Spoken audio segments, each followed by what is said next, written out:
Hello everyone, welcome to Sanmarga classes. ಬಲ ಮತ್ತು ಚಲನೆಯ ನಿಯಮಗಳು ಪಾಠದ 38ನೇ ಪ್ರಶ್ನೆ. ಕ್ರಿಯೆ ಮತ್ತು ಪ್ರತಿಕ್ರಿಯೆ ಒಂದೇ ವಸ್ತುವಿನ ಮೇಲೆ ವರ್ತಿಸುತ್ತವೆಯೇ? ಸರಿ, ಇದು ಯಾವ ಕಾನ್ಸೆಪ್ಟ್ ಮೇಲೆ ಕೇಳಿರುವಂತಹ ಪ್ರಶ್ನೆಯಾಗಿದೆ? ನ್ಯೂಟನ್ನ ಮೂರನೇ ನಿಯಮ ಅಥವಾ ಚಲನೆಯ ಮೂರನೇ ನಿಯಮದ ಮೇಲೆ ಕೇಳಿದ್ದಾರೆ. ನ್ಯೂಟನ್ನ ಚಲನೆಯ ಮೂರನೇ ನಿಯಮ ಏನ್ ಹೇಳ್ತದೆ ಅಂತ ಗೊತ್ತಾದ್ರೆ ನಮ್ಗೆ ಈ ಪ್ರಶ್ನೆಗೆ ಸುಲಭವಾಗಿ ಉತ್ತರ ಸಿಗ್ತದೆ. ನ್ಯೂಟನ್ನ ಚಲನೆಯ ಮೂರನೇ ನಿಯಮ ಏನ್ ಹೇಳ್ತದೆ? ಪ್ರತಿಯೊಂದು ಕ್ರಿಯೆಗೆ ಸಮವಾದ ಹಾಗೂ ವಿರುದ್ಧವಾದ ಪ್ರತಿಕ್ರಿಯೆ, ಪ್ರತಿಯೊಂದು ಕ್ರಿಯೆಗೆ ಸಮವಾದ ಮತ್ತು ವಿರುದ್ಧವಾದ ಪ್ರತಿಕ್ರಿಯೆ ಇರ್ತದೆ. ಹಾಗೆ ಅವೆರಡು ಬೇರೆ ಬೇರೆ ವಸ್ತುವಿನ ಮೇಲೆ ಆಕ್ಟ್ ಆಗ್ತಾ ಇರ್ತದೆ ಅಂತ ಹೇಳುತ್ತೆ ಅಲ್ವಾ? ಬೇರೆ ಬೇರೆ ವಸ್ತುವಿನ ಮೇಲೆ ವರ್ತಿಸ್ತಾ ಇರುತ್ತೆ. ಉತ್ತರ ಸಿಕ್ಕೋಯ್ತು? ಇಲ್ಲ. ಈಗ ನಾನು ಒಂದು ಗೋಡೆಯನ್ನ ತಳ್ತಾ ಇದ್ದೇನೆ ಅನ್ನುವಂಥದ್ದು ಕ್ರಿಯೆ.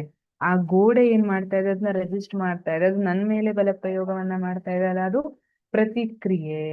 ಇಲ್ಲಿ ನಾನು ಬಲವನ್ನ ಗೋಡೆ ಮೇಲೆ ಹಾಕ್ತಾ ಇದ್ದೇನೆ, ಗೋಡೆ ಬಲವನ್ನ ನನ್ನ ಮೇಲೆ ಹಾಕ್ತಾ ಇದೆ. ಹಾಗಾಗಿ ಇದು ಎರಡು ಬೇರೆ ಬೇರೆ ವಸ್ತುವಿನ ಮೇಲೆ ಆಗ್ತಾ ಇರುವಂತದ್ದು.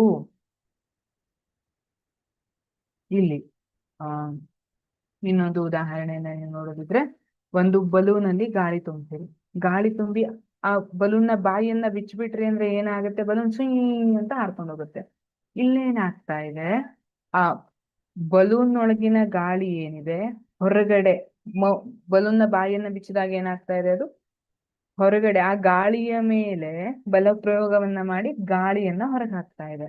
ಈಗ ಗಾಳಿ ಏನ್ ಮಾಡ್ತಾ ಇದೆ? ಅದಕ್ಕೆ ವಿರುದ್ಧವಾಗಿ ಆ ಬಲೂನ್ನ ಮೇಲೆ ಬಲ ಪ್ರಯೋಗವನ್ನ ಮಾಡ್ತಾ ಇದೆ. ಹೇಗೆ ರಾಕೆಟ್ ಮತ್ತೆ ಬಿಸಿ ಗಾಳಿ ಎಕ್ಸಾಂಪಲ್ ಅನ್ನ ಕೊಟ್ಟಿದ್ನಲ್ಲ ಅವಾಗಿನ ಪ್ರಶ್ನೆಯಲ್ಲಿ, ಅದೇ ತರ ಇಲ್ಲಿ ಒಂದು ಕ್ರಿಯೆ ಮತ್ತು ಪ್ರತಿಕ್ರಿಯೆ ಇದ್ದಾಗ ಒಂದೇ ವಸ್ತುವಿನ ಮೇಲೆ ವರ್ತಿಸ್ತಾ ಇರೋದಿಲ್ಲ, ಬೇರೆ ಬೇರೆ ವಸ್ತುವಿನ ಮೇಲೆ ವರ್ತಿಸ್ತಾ ಇರ್ತದೆ.